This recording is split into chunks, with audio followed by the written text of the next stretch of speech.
Hello and welcome to a very special How I Paint Things. Now today we're going to tackle the Solar Auxilia, which were the mortal troops, the best of the Imperial Army during the Horus Heresy, the Warhammer 30,000 universe.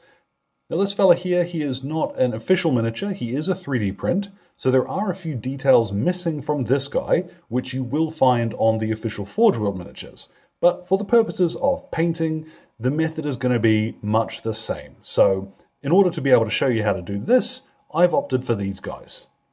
Now all of the paints will be listed in the description below, and today I am also going to do the base as part of the miniature itself, so you'll get to see that on screen. So without any further mucking around, let's get started. Now once I've cleaned up and assembled that miniature, I've hit him with a primer spray of grey from Vallejo. It does not matter which grey you use. You could use Halford's car primer if you're in the UK, or pretty much anything, Mechanica standard grey. It's not going to matter. I just want a medium to light grey for my base coat. We'll start painting on the colours by using Leadbelcher for his armour. And you might ask here, well, why not just prime him in Leadbelcher? The short answer is this is going to give us a slightly different effect overall than if we were to simply prime him with this. As you can see, it covers really well. It's straight off the pot, just a little bit in a big old brush. And yeah, just jam it over pretty much everything. Avoid legs or, the torso if you really want to, but it's not going to matter. Just smash this on, give it a second coat if you need to. That only took one quick pass. I've then popped it somewhere sunny and let it dry thoroughly, because this next stage we're going to shade it, and I really don't want any of that Leadbelcher lifting off. Now you'll notice as well that I have actually added sand and PVA to the base before priming it. Might have been a mistake in hindsight. I think it's just going to make it harder to reach his boots, but anyhow, let's go ahead and get some Nuln Oil. I've really shaken this up beforehand. And we are going to shade this miniature again later on, once we've applied some more colours. But first, I want to add this just to get some shading, make things a little easier to see, and this will dull down that Leadbelcher quite a bit. So you can use quite a bit of this if you fancy. And same as the base coats, don't worry too much if you do hit his suit or his gloves or anything of the like. Just make sure that all that shading is done. And once that's had time to dry, it's going to bring down that armor quite a bit, and we are going to do more to it later, so it's going to be properly grimy and grubby. But I'm now going to move on to painting the undersuit, and for this I have Corax White. Now my same advice for always goes with Corax White. You do want a little agitator in there, maybe a couple of ball bearings, and a wee bit of Lamian medium. Because you'll see, if you do shake the dickens out of it, and keep it in good working order, it is actually a brilliant white paint. But the best thing about it is it's actually not a true white. It has a tiny touch of blue to it, which is going to be quite useful when we want to highlight it later. But what I'm going to do now is paint his undersuit. He's going to look like a big angry Apollo astronaut like this. If you do need to come back and give some areas a second coat, that is fine. Just let this one dry thoroughly. Now in most areas that's just one coat, but on his arms and the outside of his legs I have applied a second just to make sure it's nice and bright. What I've got now is Wild Rider Red, and we're going to paint in his eye lenses, because if we do it now we can be quite messy and just tidy up around the trim when we paint that later. So I'm using a crazy bright red here, because I don't want to have to do anything to it when it's shaded. Now it comes time to paint the rubberized sections of his suit, and for this I'm going to use Black Grey from Vallejo. Now you could stick to Eshin Grey or Corvus Black here, but the coverage on this is much better, which is why I'm choosing this one. Let's get him in shot there. Now this will go on slightly lighter than it will look as it dries, so don't worry too much if it looks quite shiny. And we are of course going to shade it. Now I'm going to do his gloves and parts of his boots on this. But you'll also see in some miniatures, there we go, these ribbed sections of the outside of the suit. Some folks paint them in either black or coloured. I'm not going to, but this would be the colour I'd use for that sort of official look. Now it's just occurred to me there is a stage here which I should have done before that, and that is to paint the wooden sections of his las rifle. I'm going to use Steel Legion Drab, though any wood color you like the look of is really, it's up to you. But by putting this on first, I would have been able to avoid, having to paint around his fingers. So I might just splash on there and then repaint those in a second. For his pauldrons, I want quite a rich blue. So here I'm going to use Calidor Sky. It is, of course, up to you which one you like the look of here. But you'll see this goes on very nicely. It's a nice rich blue. Even after we shade this is going to look really pleasant. Now from this point, I'm going to use Retributor Armor to paint in some of the brassy details. Now, this is going to be separate to the gold, so anything you want to have a metallic, sort of crunchy brass finish, we're going to paint in, ironically enough, with my usual gold color here. Hope if I can get this in shot, but over most of the silver, this should cover very well. Now I haven't added much of that. You really only want it in a few spots just to add a bit of visual interest and break up the silver. Ironically enough, for details that I actually want to be gold, I'm going to turn here to Skull Crusher Brass, which, same as Retributor Armor, will cover very well over silver.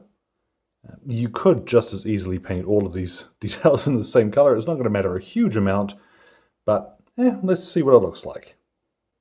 And now a final optional stage in our base coats. I have some Iron Hand Steel.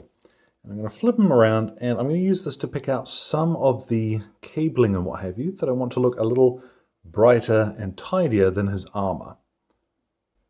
I decided in the end I didn't like the brass on the eyes as much as I thought I would, so I went back with a little bit of Leadbelcher just to fill those in with silver. Now, the last thing we're going to do before we apply our shade, again, is going to be to paint in the sand on the base. This will of course depend on what look you want. I am using here brown sand from Vallejo, XV88 or Xandri Dust or something, Zamisi Desert. Now once your sand is painted in, whichever color you choose to do this with, any other cleanup that you need to do, just cruise around. Helps ordinarily if you leave your cleanup till last, because you'll find if you make any little mistakes and you're cleaning them up as you go, you're going to slow down the painting, particularly in a whole squad if you are batch painting them. Now once you're satisfied that those stages are dry and you've done any cleanup, give your Agrax Earthshade a thoroughly good shake and load up a nice big brush. We don't need to drown this guy in it, but we are going to apply it fairly generously. Just make sure that you are getting it into all of your recesses to really accentuate the shading. So over everything, and we will come back and have a look at this fella in about half an hour once he has dried. But that doesn't look too bad at all. What I'm going to do is quickly dry brush the base with a little bit of Tyrant's Skull, because at the moment it's a bit darker than I would like, and we want a little bit of, a little bit of texture there. So I'm going to lightly flick along here, sharpen that up a little bit, and then I'll paint the rim of the base in black. We'll see what a sort of battle-ready standard here is going to look for these guys. Now, I would suggest by most accounts what we've got there is a finished miniature. Certainly you could put him on the table, he's looking fine, but we can take him a little further.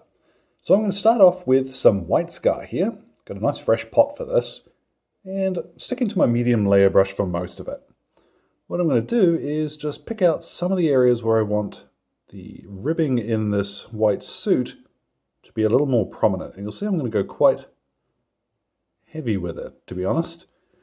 Now, anywhere that you do make any mistakes, you end up blodging into an area of detail, let the paint dry and you can actually just fill it in with a little bit of Agrax Earthshade. Now we're back to that puffy looking suit and a little bit of Agrax Earthshade to fix up and we are fine. So I have Hoeth Blue and I'm going to use this to highlight the very little blue that we're actually wearing on this dude. Some of the troop types have like blue plates for their legs and what have you. Whichever parts you've painted blue, well, Hoeth Blue looks very nice over Calidor Sky. Now with Skaven Blight Dinge, I'm going to highlight just the backs of his knuckles, fingertips and what have you, just to make that rubberized black look a little more interesting. You don't need to do much of this if you don't want. Now for the parts that we actually want to be gold, I have some Liberator Gold here, and we're going to use that to highlight just the corners and edges of them. So a little bit on your brush at a time. Don't worry if it's not precisely following the curve of the wings. Now the final color we're going to use to highlight, this is Vallejo Model Air Metallic Steel. And it's very bright. If you wanted to stick to Citadel, you could use Stormhost Silver here, but I tend to find this flows just a little more easily off my brush, so it does save some time here. What we're going to do is, instead of painstakingly highlighting all of the edges, let's just pick some areas where you want to imply a slightly sharper edge, and then run a little scratch here or there. Now, this works best if you have just a tiny bit on your brush at a time. It's really important that you don't let this blob, don't overload your brush and let it blob away from what you're doing. So you can get the edges just by using the very edge of your brush there. But when it comes to scratches and what have you, nice sharp point. Just run your brush a few times until you catch. There we go. You can do as much or as little of this as you like. Don't worry too much if it is not precise. It's going to look all the better and more realistic if this highlighting is a little bit scratchy. Now that style of highlighting is quite extreme, but in reality it looks cool as hell. I love how it works. It takes a bit of practice to sort of get a feel for how much paint you want on your brush, but once you've got it down, it's the quickest way of highlighting really grimy old metal, making it look properly careworn. What I'm going to do is now take him outside and hit him with a Munitorum varnish. A slightly satin finish is going to work best for these miniatures, I would think. You don't want to matte it down and get rid of the metallic effect completely, so a slight satin finish is going to work the best here. So let's go ahead and do that and see what it looks like when he is all finished. And there at last, our Auxilia Trooper is complete, and I'm hoping it's looking alright because I'm experimenting today without the backdrop. So there are a lot of different ways that you can tackle these guys, and as simple as changing the primer color. Like, I've also done Ultramarine Scouts in a very similar fashion, which would look pretty good for that blue and beige, essentially standard look that you see in some of the books for the Auxilia. And honestly, you can let yourself go wild with these. Gold, silver, black, whatever, it will look cool. I really suggest the easiest way to do it though is to start from the armor, and then fill in those little bits of clothing that you'll see underneath. So, as always, thank you very much to Exit 23 Games for the light and sound equipment, as well as all of the wonderful patrons who are keeping me ticking in paints and glue, including my producers Alan Nuttall, Kyrie Crawford, Trainboy, Jimmy, and Rod. Your support lets me do this cool stuff. Any questions or anything, feel free to drop them in the old comments box below. My Twitter and Instagram are both linked there too. So, thank you very much for your time, one and all, and you all enjoy the rest of your day.